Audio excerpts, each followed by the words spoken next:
Hemos estado estudiando la carta de Primera Juan. Como ya hemos visto, es una carta pequeña. Son pocos versículos, 105 versículos, no son muchos. 5 capítulos. Y fue escrita por el apóstol Juan, el discípulo amado, ya cerca de finales del primer siglo, justo antes de las grandes persecuciones que hizo Domiciano. Esta carta tiene un propósito. Y también ya estudiamos el propósito, y era neutralizar la confusión que estaban causando grupos que realmente no amaban a Cristo, que estaban totalmente en contra de Jesucristo. Así que esta carta es importante porque en la actualidad seguimos teniendo grupos que están de acuerdo con muchas cosas que nosotros enseñamos, que la Biblia enseña, que Dios reveló a través de su palabra, pero rechazan totalmente a Jesucristo como Dios. Y ese es un punto clave. Y es el centro de esta carta, de esta pequeña carta. Es, si tú aceptas o dices que aceptas a Dios, pero rechazas a Jesucristo, realmente estás rechazando a Dios. No es posible amar a Dios y rechazar o no aceptar a Jesucristo como Dios. Para muchos es confuso, quizás es difícil y para todos es imposible de entender que es un solo Dios y son tres personas. Un Dios en tres personas, Dios el Padre, Dios el Hijo y Dios Espíritu Santo. Pero así es, son tres personas con roles diferentes, con tareas diferentes, pero las tres personas son el único Dios verdadero. Y una de esas tres personas que son el único Dios verdadero es Jesucristo. Jesucristo, el mismo que vino, nació en Belén de una mujer, creció, predicó, murió, resucitó y ascendió a los cielos. Y después envió a su Espíritu, el Espíritu de Cristo, el Espíritu Santo, el Espíritu de Dios, que tiene el mismo nombre también, el Espíritu Santo. Y ahí podemos ver cómo la Biblia no hace gran confusión en esto. El Espíritu Santo es lo mismo que el Espíritu de Jesús o de Jesucristo y es lo mismo que el Espíritu de Dios. Así que eso estaba siendo retado por estos falsos maestros y Juan le llama anticristos porque tienen la característica más importante del anticristo y es oponerse a Cristo. Estas verdades que hemos estado estudiando son 18 verdades fundamentales que podemos extraer de la carta de Primera Juan. Son recordatorios realmente, recordatorios para una iglesia que ya conocía la verdad. No podemos decir que la ignoraban, la conocían, pero aparentemente estaban dándole lugar a filosofías mentirosas, engañosas. La verdad que vamos a ver hoy es el amor al prójimo es la evidencia indiscutible de la salvación. Y esto tiene mucho que ver con una pregunta que todos quizás nos hacemos, o por lo menos a un principio uno se hace. ¿Será que ya soy salvo? ¿Será que de verdad operó la salvación en mí? ¿Cómo lo puedo saber? Juan toca este tema y nos da, y vamos a ver hoy, la evidencia irrefutable, indiscutible de si una persona es salva o no es salva. En uno de los pasajes que vamos a ver hoy dice, en esto se reconocen los hijos de Dios. En esto, este punto clave es lo que identifica a los hijos de Dios. Dios, Él reconoce a los suyos. Él sabe perfectamente, en Él no hay ninguna equivocación ni ninguna duda si alguien es salvo o no es salvo. Dios los reconoce, Dios reconoce a los suyos. Pero, y ese pero es para nosotros los seres humanos, que tenemos limitaciones.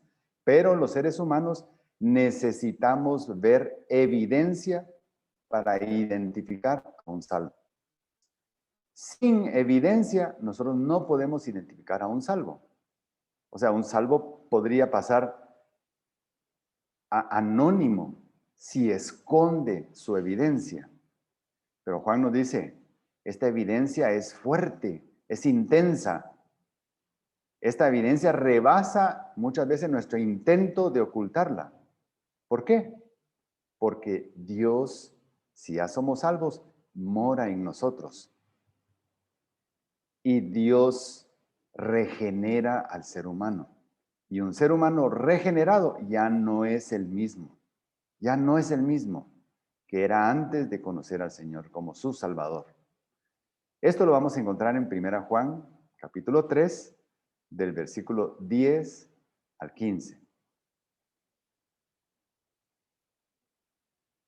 Juan escribe esta carta, es una carta circular para reafirmar la verdad. Y los gnósticos estaban causando gran confusión en las iglesias. Juan afirma que la salvación produce transformación. La salvación produce transformación. Y eso era cierto en el siglo I y sigue siendo hoy. Sin transformación, lo más probable es que no haya ocurrido salvación. Y la evidencia más clara de esa transformación es el amor. La humanidad, de acuerdo a la revelación de Dios, porque Juan no está escribiendo lo que a él se le ocurrió. Juan está escribiendo inspirado por Dios. Y Juan y el resto del Nuevo Testamento y toda la Biblia dividen al mundo en solo dos grandes grupos, dos grandes categorías.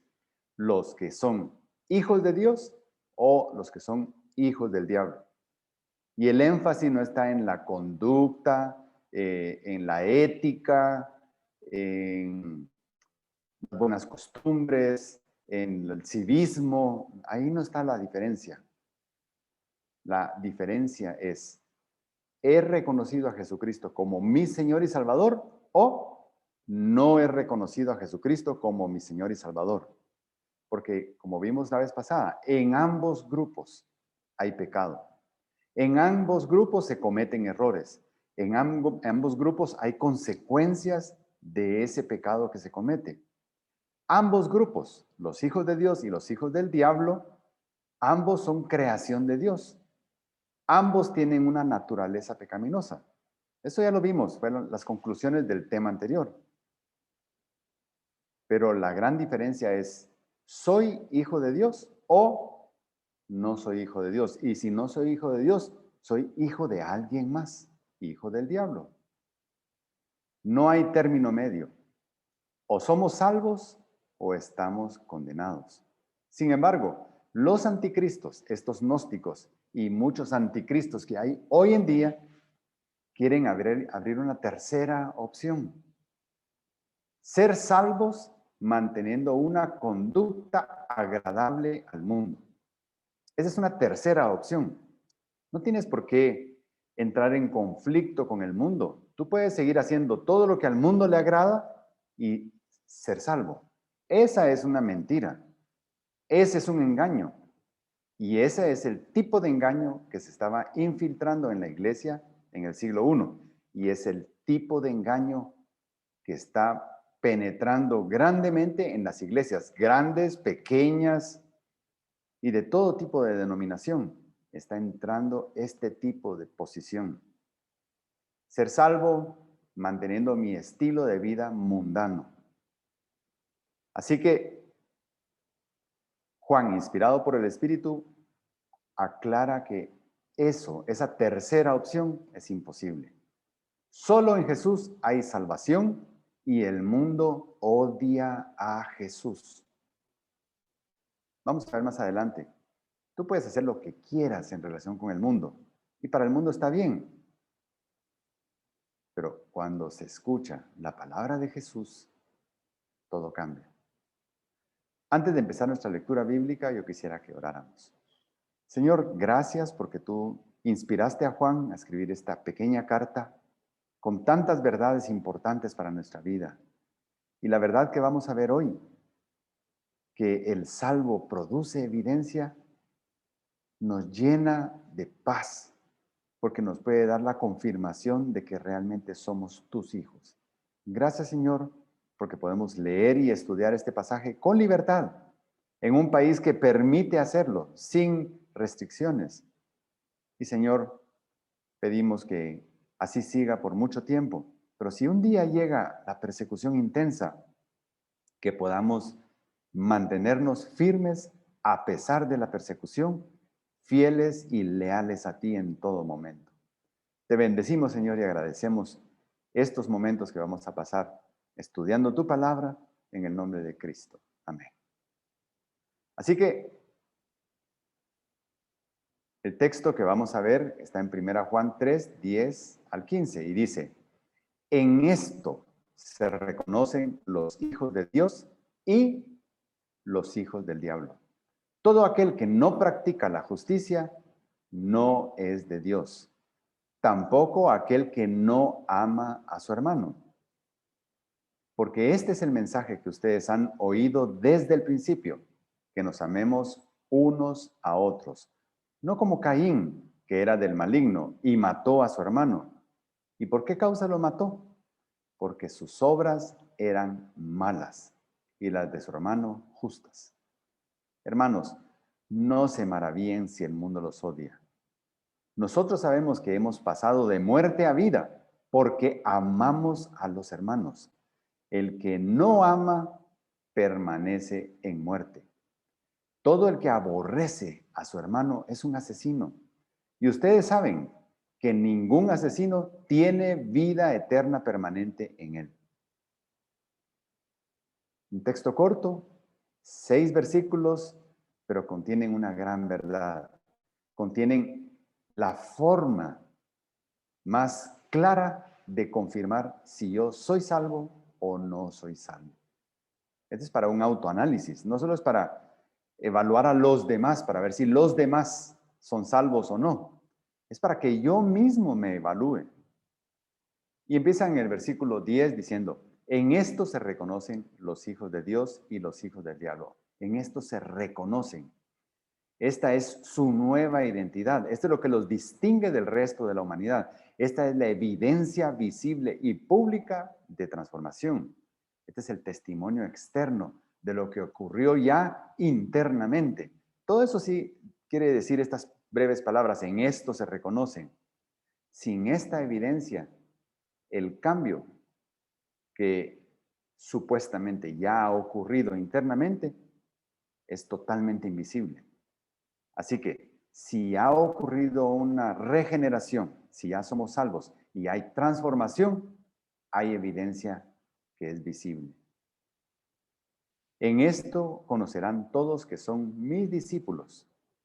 Y es interesante, aquí no dice, en esto conoceré que son mis discípulos, porque Dios sabe quiénes son los suyos.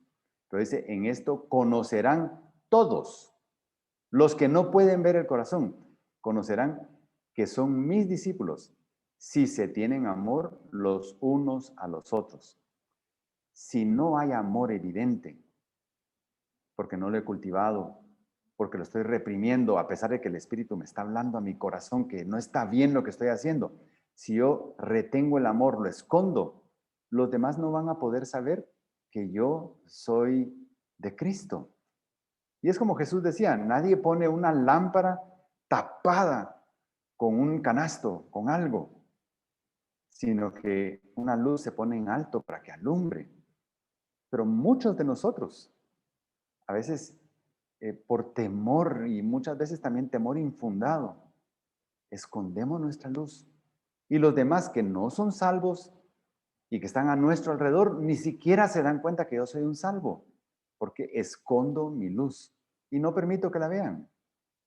Eso no está bien. ¿Cómo puedo saber o cómo pueden saber los demás si ya soy o si aún no soy salvo? Con la evidencia. La evidencia es contundente.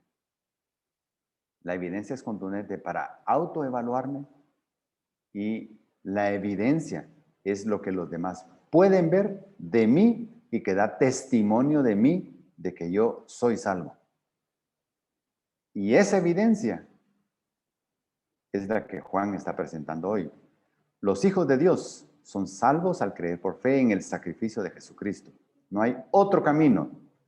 No hay otro camino de salvación. No hay otra ruta. No hay ningún extravío. No hay un plan B. ¿Quieres ser salvo? Reconoce a Jesucristo como tu Señor y Salvador y serás salvo. Ese es el camino. De esa manera pasas a ser hijo de Dios. Eres lavado, eres regenerado y eres sellado desde el momento que crees con el Espíritu Santo. No hay que esperar nada para que el Espíritu Santo venga a ti. Al momento de creer, el Espíritu Santo viene a morar en ti. En ese instante también eres declarado justo. No es que ya no te confundas, no cometas errores, no peques, pero eres declarado justo. ¿Por qué? Por medio de la sangre de Cristo. Pero también, a partir de ese momento, empieza un proceso de santificación. Eso lo vimos ya en el tema anterior y en varios temas anteriores. Pero por otro lado, los hijos del diablo son incrédulos, no regenerados porque han rechazado a Jesucristo. Son imitadores de Satanás y viven bajo la esclavitud del pecado. Son gobernados por el pecado, gobernados por Satanás. Y en este grupo, los hijos del diablo, hay personas que podríamos considerar personas buenas, personas dignas de imitar en muchos aspectos de su conducta, pero tienen un grave problema. No han reconocido a Jesucristo como su Señor y Salvador y por lo tanto viven aún bajo condenación. Si una persona que aún no es salva, pero que podemos considerar buena persona, hace cosas buenas, hace buenas obras, trata bien a los demás, pero aún no ha reconocido a Jesucristo como su Señor y Salvador, muere, con su muerte se le acaba la posibilidad de tomar esa decisión. Y entonces se hace evidente lo que quizás no era tan evidente cuando estaba vivo, y es que por no reconocer a Jesucristo está condenado. Y entonces lo que viene después de la muerte es una horrenda expectación de condenación. Jesús dice en Juan 1, 12, 11 y 12, a lo suyo vino y los suyos no lo recibieron. Jesús está hablando de sí mismo. Está hablando de que Él vino a cumplir su misión, a lo suyo vino, pero los suyos, lo que supuestamente deberían estarlo esperando y recibirlo con gozo, porque era el Mesías que finalmente estaba cumpliendo las profecías, ellos no lo recibieron. Pero, dice, y ese pero nos abarca a todo el resto de la humanidad, pero a todos los que lo recibieron, a todos los que creen en Jesucristo como Señor y Salvador, les dio el derecho de llegar a ser hijos de Dios. Es decir, a los que creen en su nombre. Por lo tanto, no hay tal cosa como ser salvo, ser creyente, sin reconocer el nombre de Jesucristo como Dios y como Salvador. Veamos a una persona. Esa persona está siendo observada por la humanidad y observada por Dios permanentemente. Sea salvo, sea no salvo, todas las personas están siempre bajo observación de Dios y de la humanidad. Pero ¿qué ve Dios? Dios mira los pensamientos, las intenciones, Dios mira el corazón. ¿Qué mira la humanidad? La humanidad no puede ver los pensamientos, no puede ver las intenciones del corazón, no puede ver nada de eso, lo que Dios sí puede ver. Por eso es que a Dios nadie lo engaña. Por muy buen actor que sea, a Dios nadie lo engaña. Pero la humanidad, ¿qué es lo que puede observar? Lo que sus sentidos le permiten observar. Primero, lo primero, seguramente que va a ver la humanidad son tus palabras, lo que tú dices, lo que sale de tu boca, lo que tú declaras, lo que tú hablas. Pero La humanidad no es tonta. Perdón la palabra, pero no es tonta. No la podemos engañar con nuestras palabras. Porque además de ver nuestras palabras, de oír nuestras palabras, ellos ven tu pasado, lo conocen, te conocen cómo eras. Pueden observar los cambios, pueden, si los hay, por supuesto, pueden observar tu conducta, buena o mala, pueden observar tus acciones, justas o injustas, pueden observar tus reacciones, controladas, descontroladas, las observan. Pueden observar tu consistencia, no solo consistencia a lo largo del tiempo, que eso es constancia, sino consistencia entre lo que dices y lo que haces. Estás bajo observación. Todos estamos bajo observación. Y la humanidad también mira tu progreso. Por eso es tan importante, por eso Dios, a través de la inspiración de la palabra, nos dice que nosotros somos la luz del mundo. Si yo soy un salvo, yo soy la luz del mundo. Y entonces el mundo, a través de los cambios observados de mi pasado a mi presente, mi conducta, las acciones justas que ahora hago, que antes no hacía, la reacción bajo control total que tengo ahora y no descontrolada, la consistencia entre lo que digo y lo que hago y la constancia a lo largo del tiempo, hace que la humanidad me pueda a mí justificar, o sea, la humanidad me pueda declarar a mí como un hijo de Dios. Y no es que la humanidad me convierta a mí en un hijo de Dios, sino que mis acciones hacen que ellos puedan dar testimonio de que yo verdaderamente soy hijo de Dios. Dios mira mi corazón, ellos no pueden verlo. Dios mira mi mente y mis pensamientos, ellos no pueden verlo. Entonces se necesita evidencia. Dice, todo aquel que no practica la justicia no es de Dios. Y es interesante. ¿Por qué no poner solamente todo aquel que practica la injusticia es del diablo? No, Juan decide usar el no para enfatizar el aspecto que se desea. ¿Qué es lo que se desea en un salvo, en un hijo de Dios? La justicia. Entonces, para enfatizar en ese aspecto positivo de la justicia, él dice, todo aquel que no practica eso que es deseable, no es de Dios. ¿Y a qué se refiere la justicia? Es la integridad. Todo aquel que no se identifica con aquel que es el justo, todo aquel que no ajusta su vida a los estándares de rectitud de Dios, todo aquel que no mantiene una lucha permanente contra su carne, contra los deseos de su carne, no es de Dios. Esa posición de Juan es radical.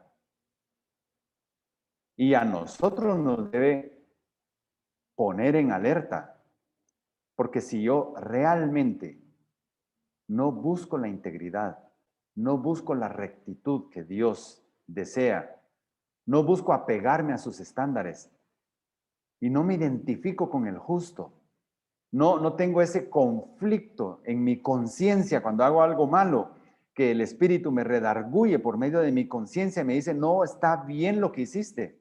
Si eso no está ocurriendo en mi vida, entonces lo más probable es que yo no sea de Él. Eso es lo que está diciendo Juan. Evalúate, mírate. Y entonces no le estés preguntando a los demás, ¿será que yo soy salvo? Tú júzgate a ti mismo. ¿Qué es lo que está pasando dentro de ti? Porque tú sí puedes ver qué hay en tu corazón y tú sí puedes ver lo que hay en tu mente. Romanos 10, 3 y 4 dice, pues desconociendo la justicia de Dios y procurando establecer la suya propia, no se sometieron a la justicia de Dios. Aquí está hablando de los que no son hijos de Dios, porque Cristo es el fin de la ley para justicia a todo aquel que cree. Pablo lo está diciendo claramente.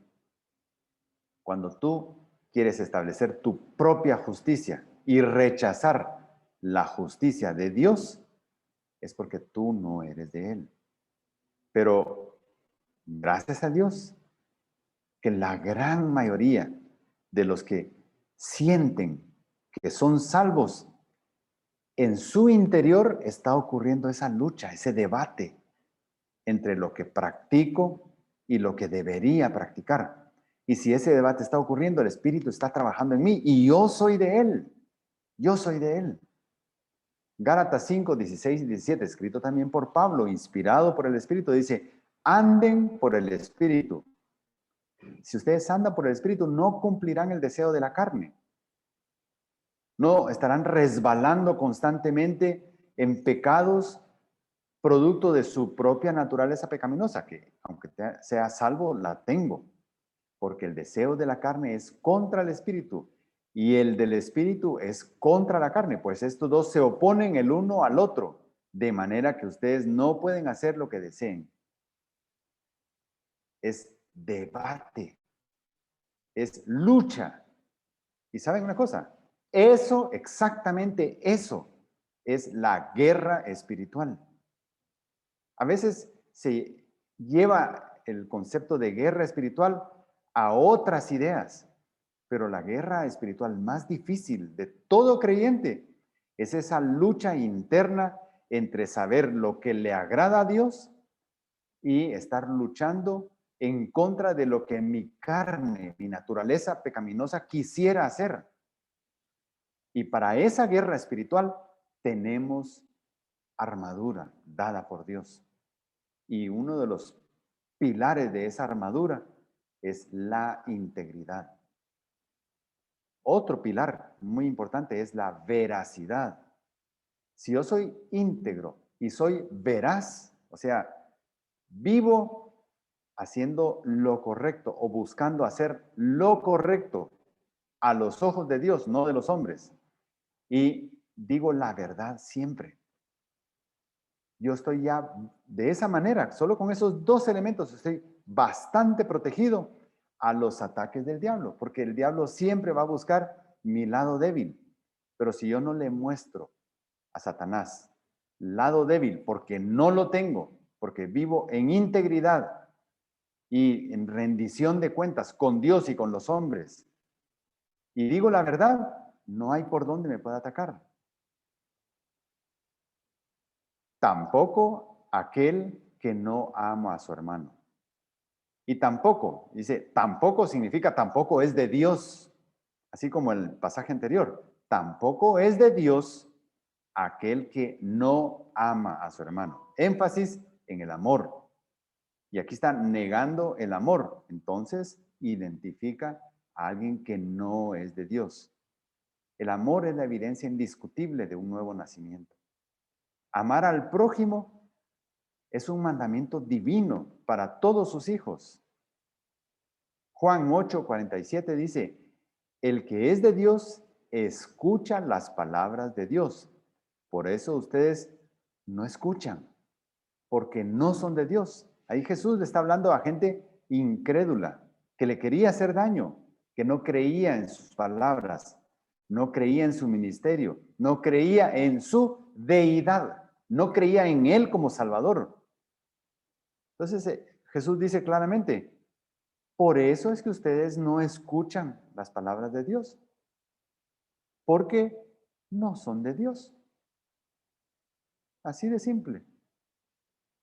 Pablo escribe en Romanos 5:5, porque el amor de Dios ha sido derramado en nuestros corazones por medio del Espíritu Santo que nos fue dado. ¿Cuándo? Cuando creímos. Entonces, sí podemos saber si somos hijos de Dios. Ya vimos qué es lo que Dios ve. Mente, intenciones, corazón, y qué es lo que ve la humanidad.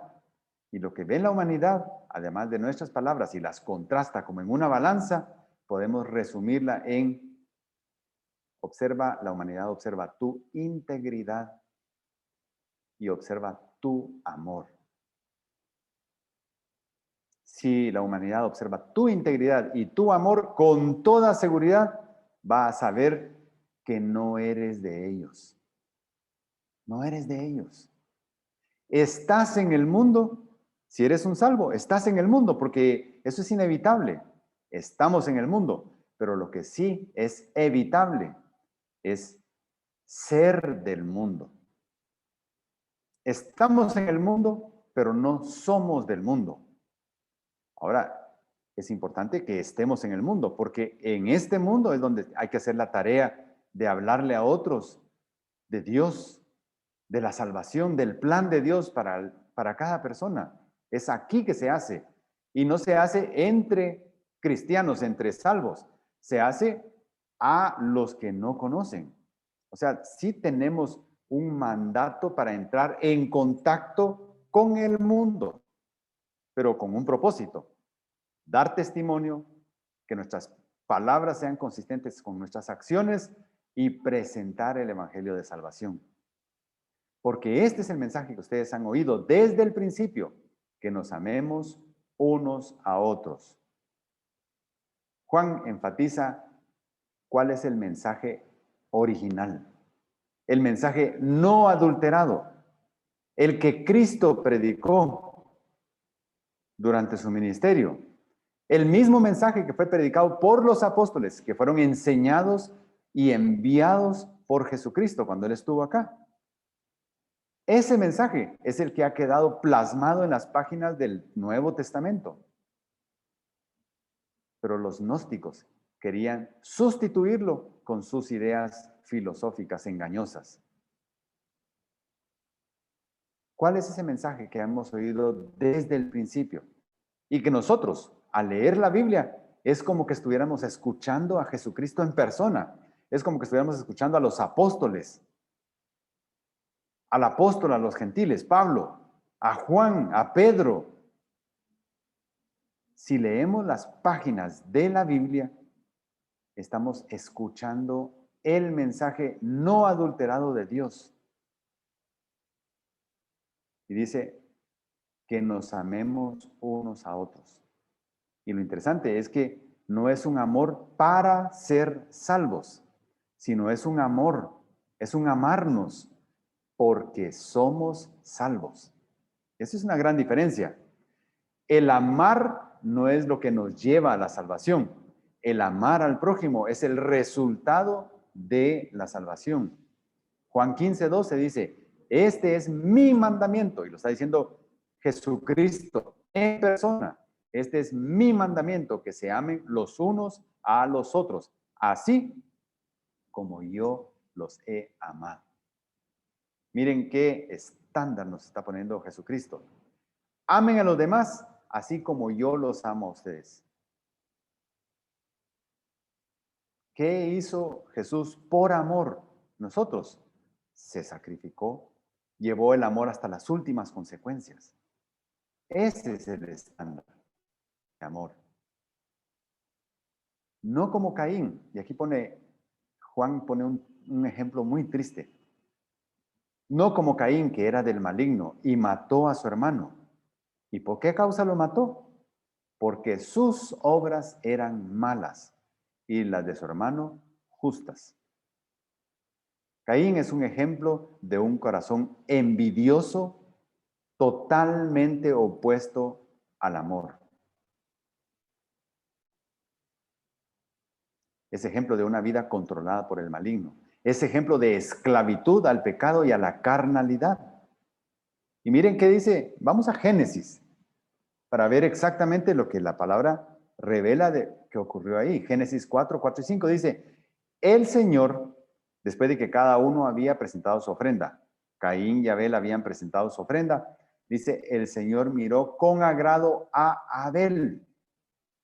Y muchas veces hay confusión a la hora de interpretar este pasaje, porque la gente se enfoca en que, no, es que lo que llevó él fue una oveja, y la oveja sí era aceptada por Dios. Las verduras, el producto de la tierra, no era aceptado por Dios.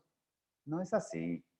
Estamos faltando a la lealtad al estudio de la palabra correcta. Dice, el Señor miró con agrado a Abel.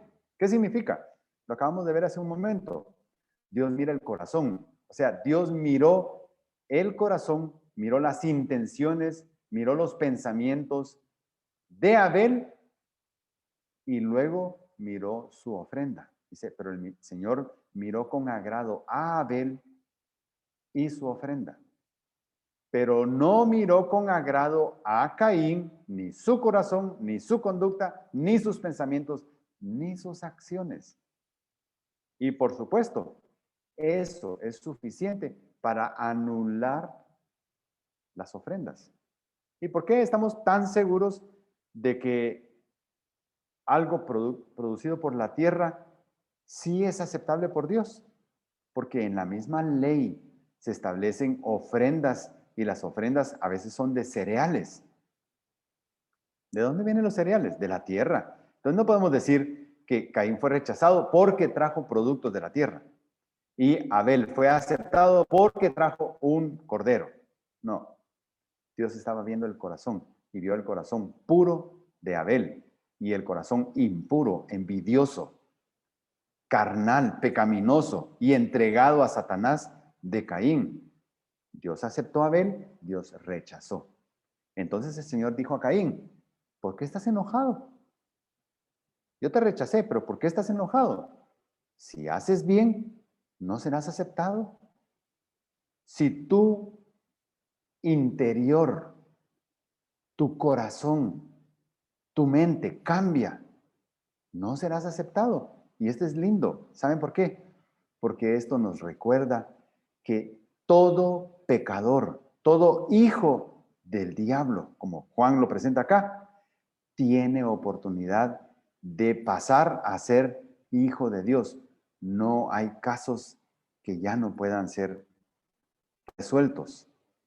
Pero ¿qué hizo Caín? En vez de reconocer que había un problema en él, que no era Dios el problema, y no era Abel el problema, sino él era el problema. En vez de hacer eso, mató a su hermano. Caín llevó la falta de amor y la envidia al extremo. Por eso lo presenta Juan como un ejemplo, como un mal ejemplo de a dónde pueden llevar las cosas al que le da rienda suelta a la envidia y al enojo. Los hijos de Dios, o sea, los ya regenerados por gracia, están dispuestos a amar hasta las últimas consecuencias. Juan 15:13 dice, nadie tiene un amor mayor que este, que uno dé su vida por sus amigos. ¿Y quién lo dijo? El que dio su vida por los suyos. En cambio, los hijos de Satanás, o sea, los que aún no son regenerados, pero podrían ser regenerados si reconocen a Jesucristo como su Salvador, están dispuestos a odiar hasta las últimas consecuencias. Por supuesto, todo eso cambia cuando alguien recibe a Cristo como Señor y Salvador. Y todos, absolutamente todos, éramos, antes de ser salvos, hijos de Satanás, hijos del diablo. Todos. Esa condición solo cambió al momento de reconocer a Jesucristo como Salvador. Así que está hablando Juan de dos cosas que se contraponen, odio y amor. Odio ejemplificado por Caín y amor ejemplificado por Cristo. El odio viene de Satanás, el amor viene de Dios. Gálatas 5:19-23 nos presenta cuáles son los resultados, las consecuencias, las evidencias, lo que podemos observar y que nos dice, este sigue el amor, o nos puede decir, este sigue el odio. Gálatas 5:19-23 lo presenta muy claramente. El que sigue el amor, en esa persona vamos a poder observar gozo, paz, paciencia, benignidad, bondad, fidelidad, mansedumbre y dominio propio. Todo eso vamos a poder observar en una persona que sigue el amor de Dios. Pero el que sigue los patrones de Satanás, que son patrones de odio, de envidia, ¿qué vamos a poder encontrar? Y la lista es larga, la que presenta Pablo aquí en Gálatas 5. Inmoralidad, impureza, sensualidad, idolatría, hechicería, enemistades, pleitos, celos, enojos, rivalidades. Todo, disensiones, herejías, envidias, borracheras, orgías, etcétera. Porque al final dice, y cosas como estas. Eso significa, la lista podría haber seguido. Y cosas como esta es equivalente a un etcétera, etcétera, etcétera, etcétera. Una lista grande de cosas que son consecuencia de una vida entregada a Satanás, no entregada a Jesucristo. Una vida que pelea contra Jesucristo está marcada por esto. Lo escondamos o no lo escondamos, Dios lo ve. Así que la Biblia no es un documento sumamente oscuro, difícil de entender. La Biblia es clara. Nosotros la volvemos difícil, la volvemos oscura, la volvemos complicada por ese deseo de nosotros inflarnos de conocimiento y hacer que los demás se sientan inútiles para poder escudriñar la Biblia por sí mismos. Cuando Dios dice, escudriñad las Escrituras, y ese mandato es para todos, no es solo para los pastores, para los maestros, para los líderes. Ellos sí saben, ellos sí entienden, ellos sí pueden discernir la palabra. No, tienes al Espíritu Santo porque has creído en Jesucristo como tu Señor y Salvador. Lo tienes, puedes leer la palabra de Dios y la vas a entender.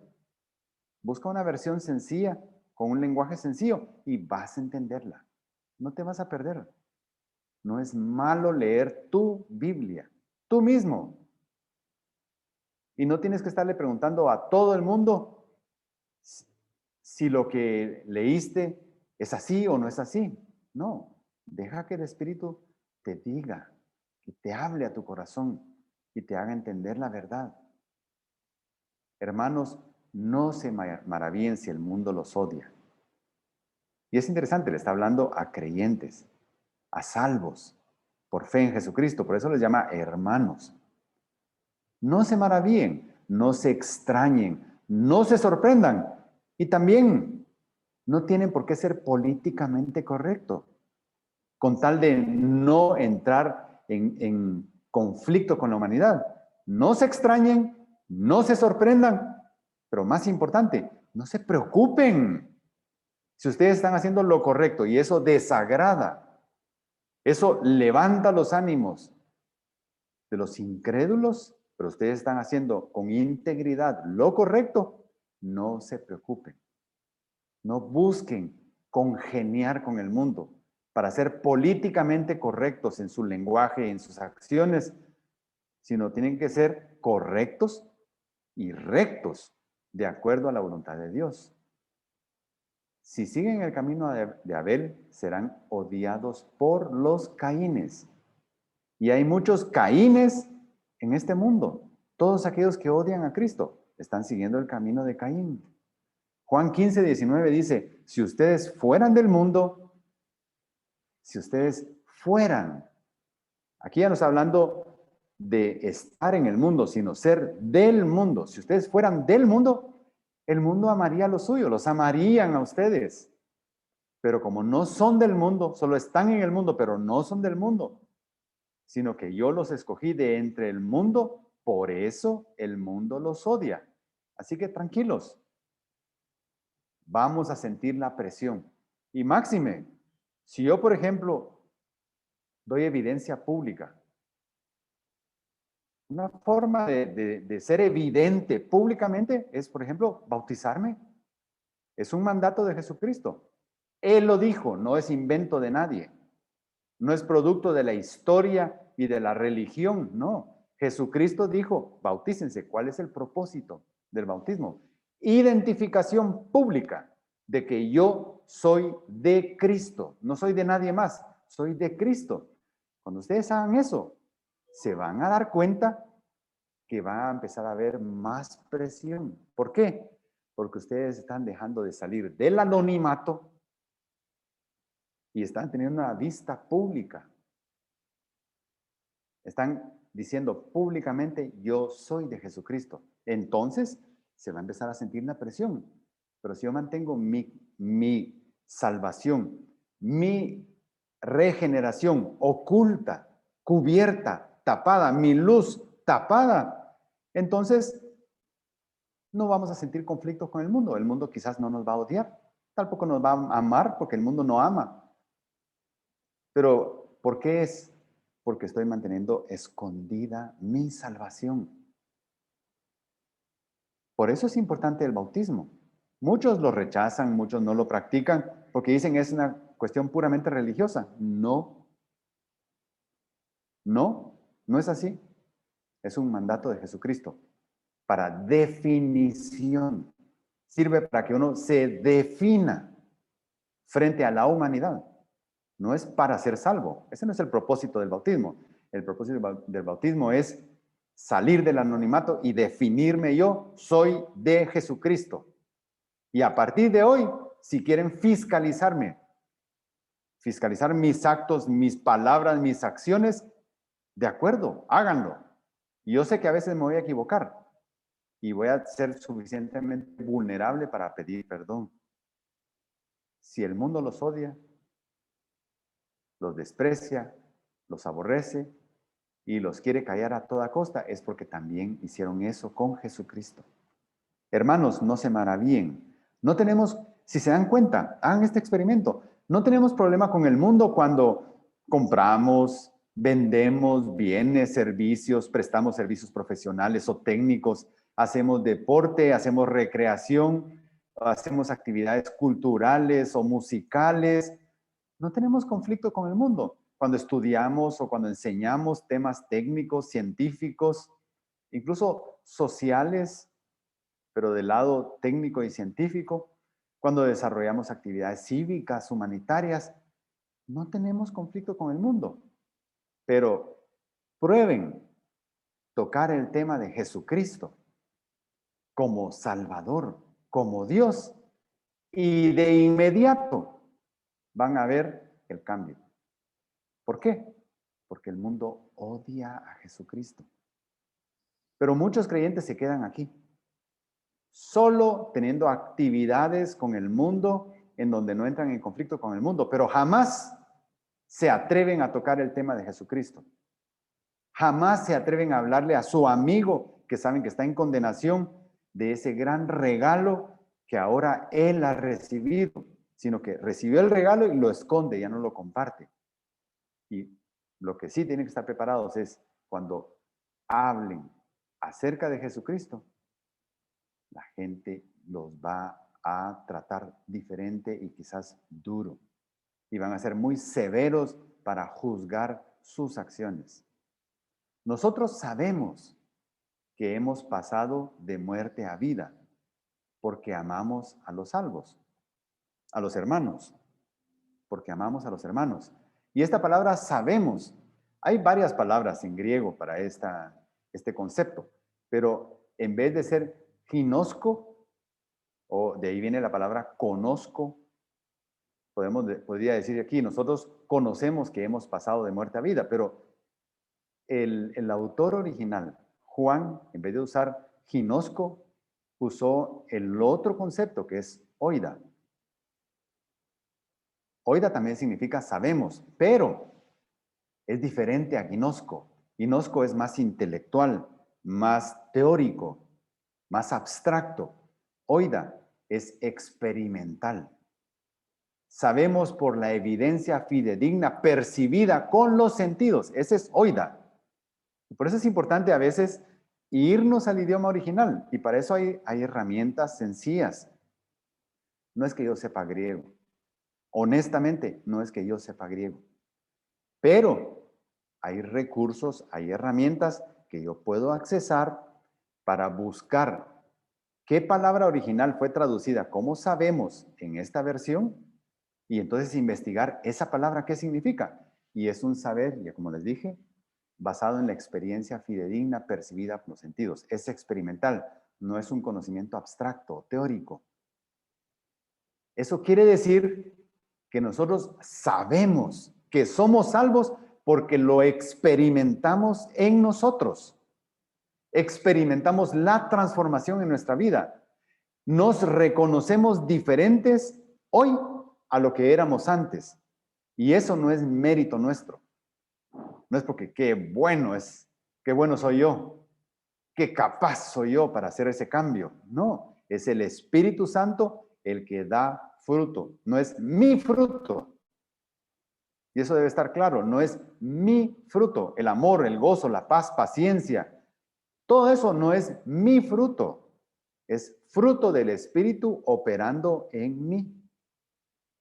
Hemos pasado de muerte a vida. Hemos nacido de nuevo. Hemos sido trasladados de una condición de muerte caracterizada por el odio a una condición de vida caracterizada por el amor.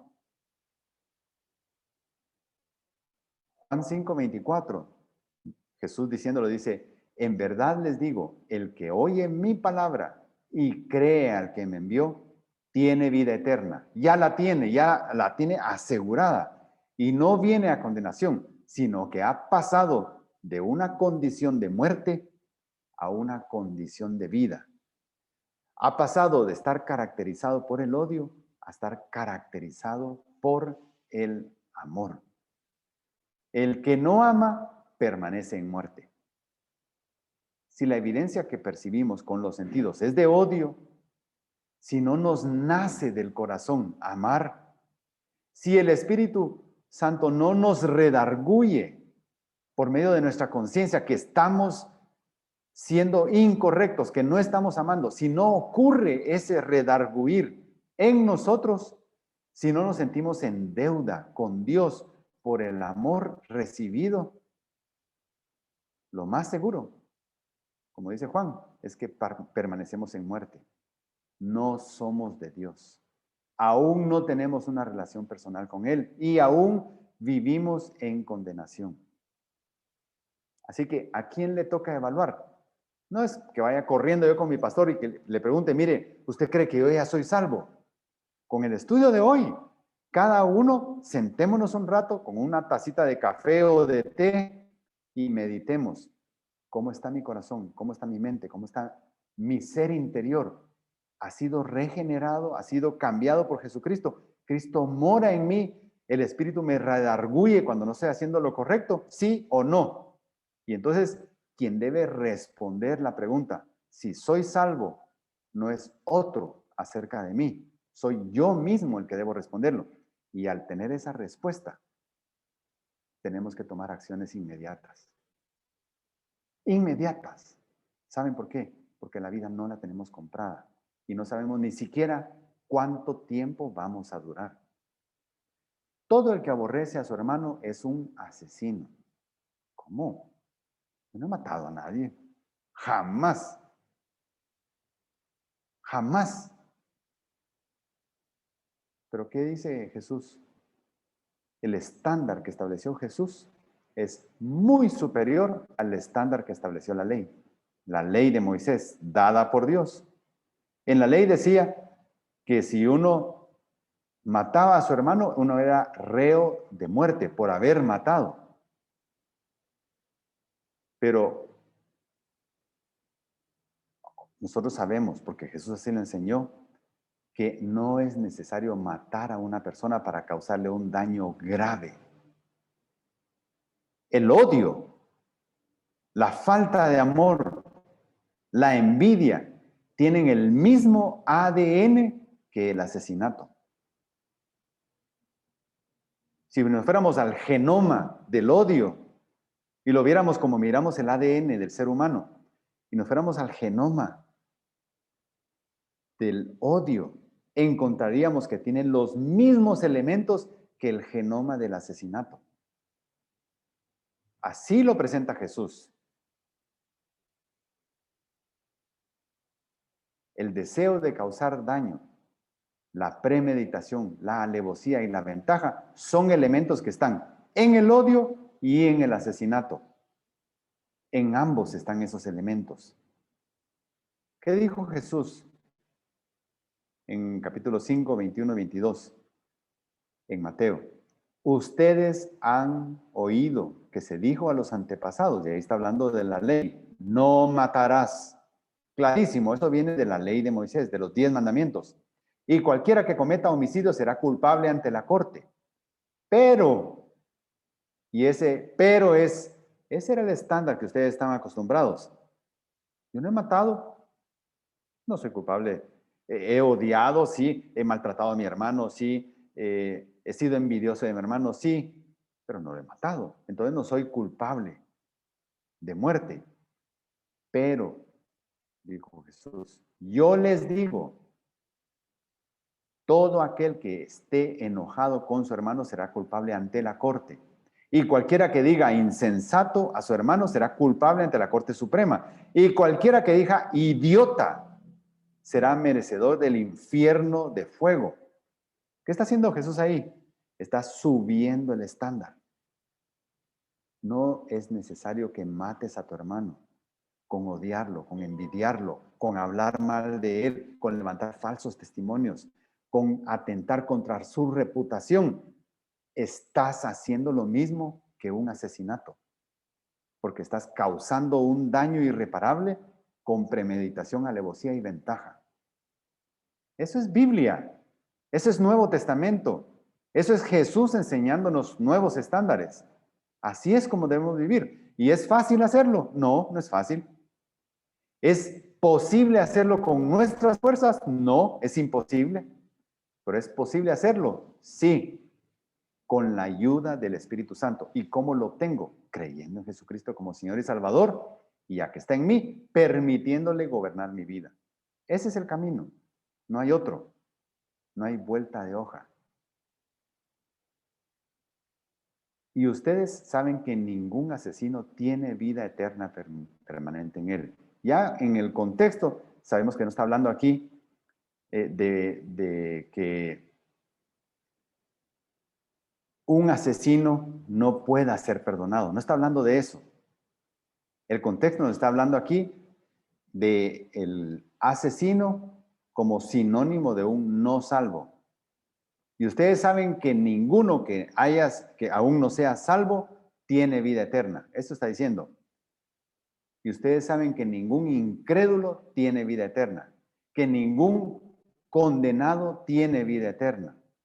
Para tener vida eterna se necesita creer en Jesucristo. No está hablando acá de que el asesinato es un pecado imperdonable, ¿no? Todo pecador que ponga su fe en Jesucristo será salvo, independientemente de la gravedad de sus pecados. Y esto ofende a muchos creyentes. ¿Cómo es posible que la persona que hizo eso pueda ser igual que yo? Puede llegar a ser salvo igual que yo no he matado a nadie. Muchos, lamentablemente, cristianos salvos de verdad, evalúan así al que ha cometido un delito grave, gravísimo, y quizás está pagando una condena eterna en la cárcel, una cadena perpetua en la cárcel. Pero independientemente del pecado que ha cometido alguien o de la gravedad de ese pecado, puede ser salvo. En la Biblia no hay categorías de pecado. Tu mentira, que tú la juzgas pequeñita, para Dios es comparable con el asesinato que él cometió. Son iguales, pecado, pecado. Y la paga del pecado es muerte. El único pecado que es imperdonable es morir incrédulo. Ese es el pecado imperdonable. Morir incrédulo. ¿Por qué? Porque cuando mueres queda sellada tu incredulidad. Y ese pecado de morir incrédulo y de haber rechazado hasta el momento de tu muerte el plan de salvación que Jesús ofrece, te lleva a un sello para la eternidad de condenación y ya no puede ser cambiado. ¿Qué podemos concluir? Para ser salvo se necesita creer por fe en Jesucristo como Salvador. En ese momento se produce la salvación y la regeneración. Y a partir de ese instante el Espíritu Santo vive en el corazón del salvo. Dios no tiene ningún problema para identificar a los que son suyos. Él no tiene problema. Eso es posible porque Dios puede ver la mente y puede ver el corazón. Sin embargo, eso es imposible para los seres humanos. Nosotros estamos limitados a lo que perciben nuestros sentidos. Y la única forma de identificar a un salvo es por sus acciones. sus palabras, sus acciones. La evidencia indiscutible de salvación es la integridad y el amor. Eso nos enseña este pasaje, estos 6 versículos que Juan escribió inspirados por Dios. Si a una persona no le nace en su corazón amar a su prójimo, no le nace y el Espíritu no lo redarguye por no estar haciéndolo, lo más probable es que aún no sea salvo. Que el Señor los bendiga y vamos a orar. Señor, gracias te damos porque tú eres fiel. Porque tú, por medio de esto que escribió Juan a finales del siglo I, hace ya tantos años, sigue siendo real en la sociedad actual. La sociedad actual sigue queriendo penetrar el verdadero evangelio, introduciendo filosofías extrañas, raras, mentiras. Ayúdanos, Señor, a poder tener discernimiento. El discernimiento que viene de ti para poder distinguir lo verdadero de lo falso. Y, Señor, queremos que tú nos ayudes a autoexaminarnos y determinar, en primer lugar, si somos salvos o no, pero también en segundo lugar, si ya somos salvos, determinar si le estamos permitiendo al Espíritu gobernar nuestra vida. Ayúdanos, Señor, te necesitamos. Solo en ti hay salvación. Oramos, Señor, en el nombre de Cristo. Amén.